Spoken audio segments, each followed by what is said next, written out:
How's it going, cobbers?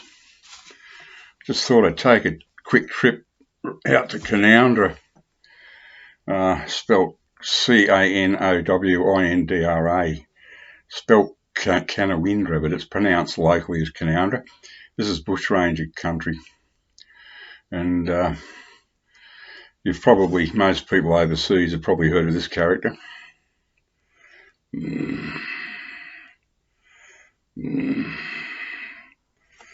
Ned Kelly, famous Victorian bushranger, but New South Wales, where I live, by far has the largest number of bushrangers, and the most famous one in this state is Ben Hall and the Ben Hall gang.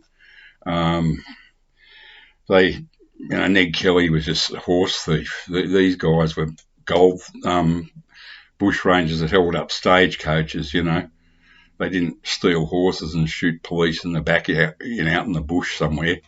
But no, they were the real deal. They pulled off the biggest gold robbery of the 19th century in Australia, out at Eugowra, not far from here. And so it's just a quick history lesson. Canoundra is a really quaint place. It's a moment in time, 1860s basically. And it never seems to change. It's used in a lot of, Wild West bushranger movies. And our family history out here, my mother's great uncle was virtually founded this place called Cowra. It was originally called Coora Rocks because this is high country, big sky high country, and it's very rocky. There's some magnificent scenery out here. Perfect for bushrangers because they could hide behind rocks and then leap out and rob the stagecoach. Probably Cobb and Co coaches, founded by an American, Freeman Cobb. They by far, they held up the town of Canoundra for 4 days. They went in, rounded up the two constables or the constable or whatever it was, and locked him in his own jail cell. And then from proceeds from one of their gold robberies, they shouted the whole town to a booze up for 4 days. They couldn't let anyone go, but they didn't rob anyone either. They just had a huge party.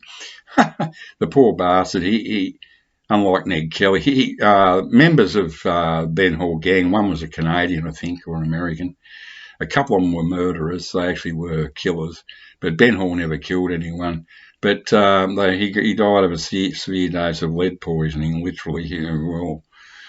He would have if he'd survived the actual shooting. I think there's somewhere between 30 and 50 rifle lead slugs in his body. They caught him out on his own somewhere, camping out on his own, because the gangs would split up and then reform after a while. They'd spread out and move to Queensland and places. But he stayed in the area. Big mistake. Yeah, he was only about 24 when he died. So we have family history out here. The Chivers side of the family. There's actually a little place that's no longer there, a little village called Chiverton.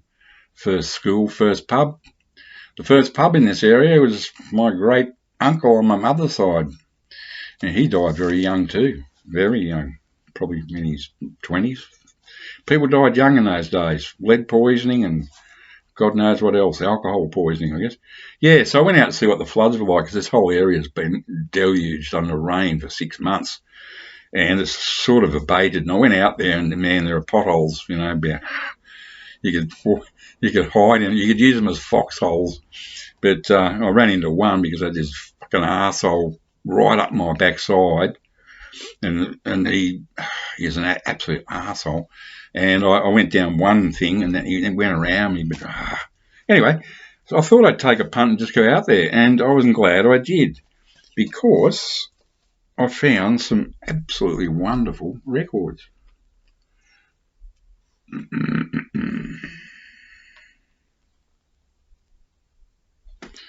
Elizabethan heritage, madrigals, songs, and 6 harpsichord pieces.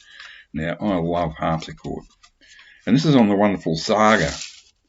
A lot of classic records I used to have back when I was a teenager were on this Saga. They were sort of a low budget, but good quality. I don't. Maybe they weren't low budget. I think it was English, a British UK one. Here's 16th century English harpsichord and virginals music by Bird, Anonymous, Tallis, Orlando Gibbons, Bull, Randall, Farnaby and Tompkins. I know most of those names. And with the legendary Trevor Pinnock. Sorry about the bad imagery here today. There he is on the back. Pretty cool looking dude. Trevor Pinnock. It's a nice fold out on a CRD label. Beautiful condition. I had to get these. This is an off pension week and I'm really desperate for money, but I paid $10 for 5 albums because the condition's just amazing. CRD. Man, that's one I'm really, those two I'm going to really play because harpsichord, yes. Now, I'm a great sucker for Deutsche Grammophon, so I've gone for Christian Zimmermann playing 14 waltzer, or waltzes for Chopin. God, it's all washed out in here. Sorry about that. Should have made it darker. It's very bright. This is the first nice day we've had in months. It's not much better. It's just so bright. Yeah, once again,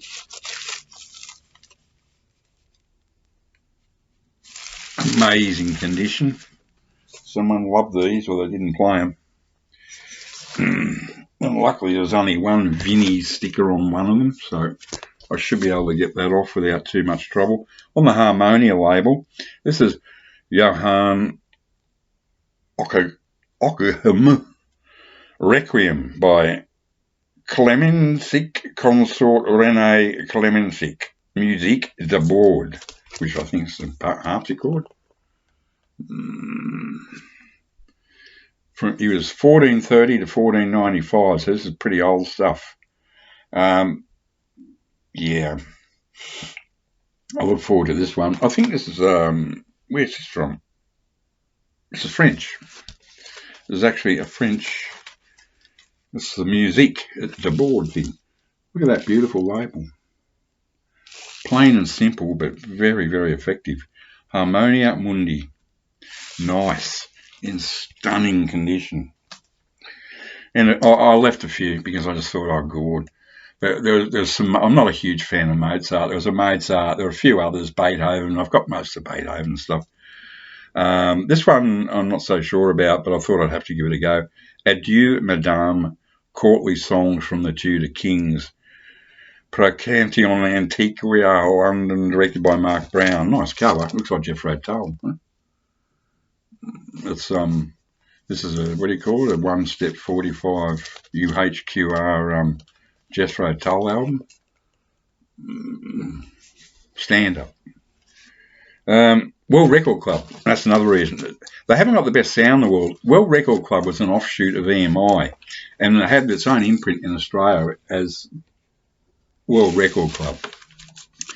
And they aren't the best sounding. Sometimes they can be, but it was a budget thing. It was like those things you paid.